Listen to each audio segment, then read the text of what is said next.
Dans cette vidéo, nous présentons factuellement le projet de golf de Serponçon défendu par les élus de la majorité.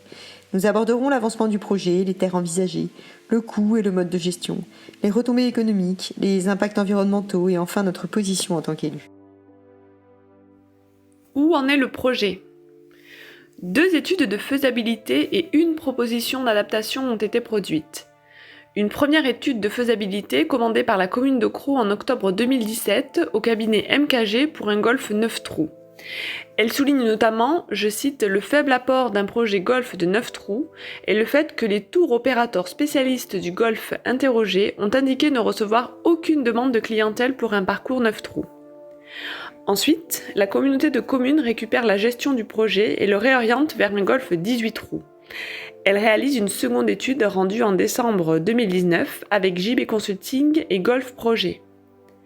Début 2020, les élus et le bureau d'études décident finalement de réévaluer l'étude de faisabilité du 18 trous pour étudier la création d'un golf 9 trous qui pourrait évoluer en 18 trous sans préciser pour quel motif.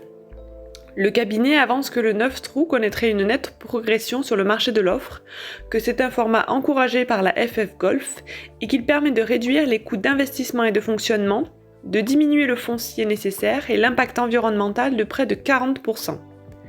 Enfin, les élus communautaires prévoient une réunion de travail fin août 2021 pour aborder ce projet. À ce jour, aucune décision définitive n'a été votée. Quelle utilisation du foncier ? Dans le scénario 18 trous, l'étude prévoit un site de 61 hectares avec le parcours, un practice, une académie, un parking de 150 places, un clubhouse, un hôtel-restaurant de 3 ou 4 étoiles de 60 chambres. Pour le parcours 9 trous, l'emprise totale serait de 42 hectares avec un parcours, 9 trous standard, une académie, un practice, un pitch and putt, un clubhouse, un atelier de maintenance, un parking de 80 places avec 40 places en dur, 40 places en sablé. Combien ça coûte, qui finance et comment sera géré le golf ? Pour le 18 trous, l'investissement serait de près de 4,5 millions d'euros pour un peu plus de 3 millions pour le 9 trous. Un investissement 100% public porté par la Comcom qui pourrait bénéficier d'aides de la région, mais le taux de subvention n'est pas encore connu. Pour le fonctionnement du 18 trous, le coût est estimé à 532 000 euros à N+5, 385 000 euros pour le 9 trous. A priori, la Comcom gérait elle-même le golf plutôt que de le concéder à un opérateur privé. La proposition d'adaptation réalisée en 2020 précise que la recherche de partenariats privés ne paraît envisageable que si le projet inclut un programme immobilier touristique pouvant contribuer à un retour sur investissement de moyen terme. Quelle retombée économique ? Selon la proposition d'adaptation en 9 trous, le golf pourrait atteindre un équilibre financier 3 à 5 ans après son lancement. Il pourrait alors commencer à reverser un loyer à la Comcom. Sur les 25 premières années, les loyers cumulés représenteraient 1 million d'euros de gains pour la Comcom. C'est aussi sur les retombées économiques indirectes que les porteurs du projet s'appuient pour justifier cet investissement, c'est-à-dire tout ce que les touristes consomment durant leur séjour, hôtels, restaurants, activités, etc. Quels sont les impacts environnementaux ? Le diagnostic des enjeux écologiques réalisé en 2018 et 2019 pour l'étude de faisabilité du 18 trous pointe des enjeux forts sur l'aire d'étude immédiate et plus fort encore sur l'aire d'étude élargie. L'étude recense ainsi 112 espèces faunistiques, dont 13 espèces protégées à enjeux de conservation fort et 17 à enjeux modérés. Les travaux nécessiteraient donc une dérogation pour destruction d'espèces protégées. Côté flore, le diagnostic considère les enjeux de conservation comme modérés. 50 hectares de pinèdes se trouvent sur le site, mais le diagnostic précise qu'elle n'est pas pauvre en espèces végétales puisqu'elle comporte de nombreuses ouvertures, chemins et clairières, dans lesquelles s'insèrent d'autres espèces. Construire le golf 18 trous va nécessiter de défricher 33 hectares, dont 8 se situent sur une réserve boisée de compensation, c'est-à-dire une parcelle qui a été plantée pour compenser l'impact environnemental d'un autre projet.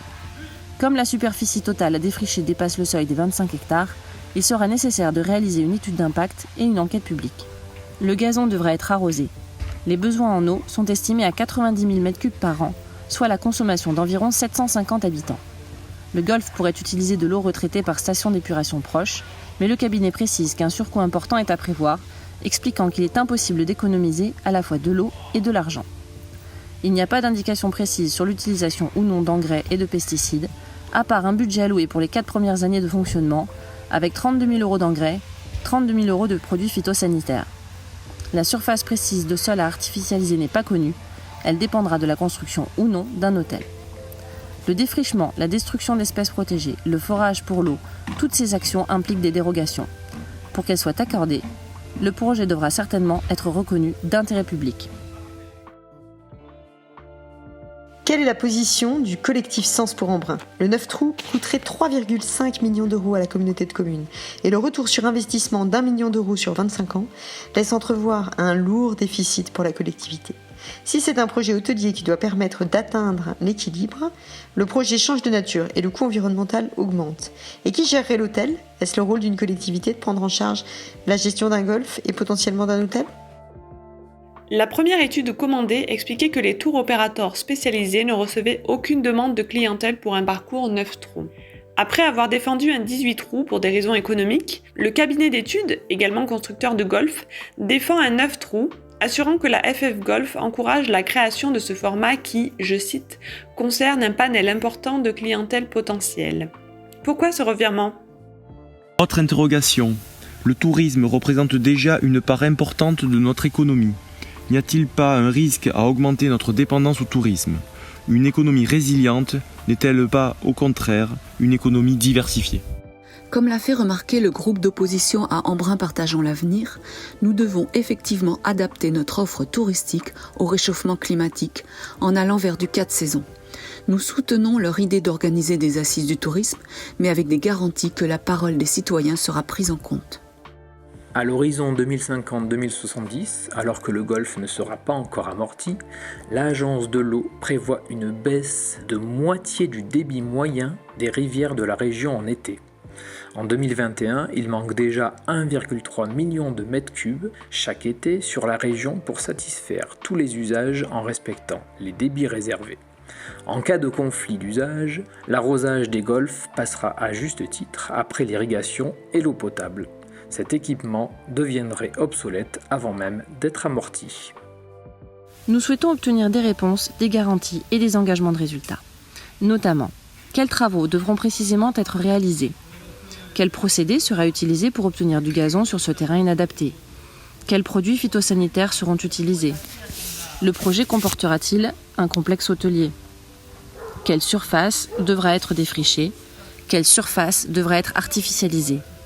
En combien d'années l'investissement sera-t-il amorti pour la collectivité ?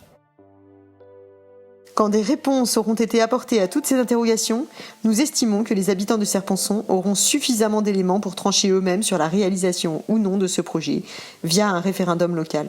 C'est une proposition que nous avons déjà formulée à la majorité dans un courrier signé par plus de 20 conseillers municipaux de la communauté de communes.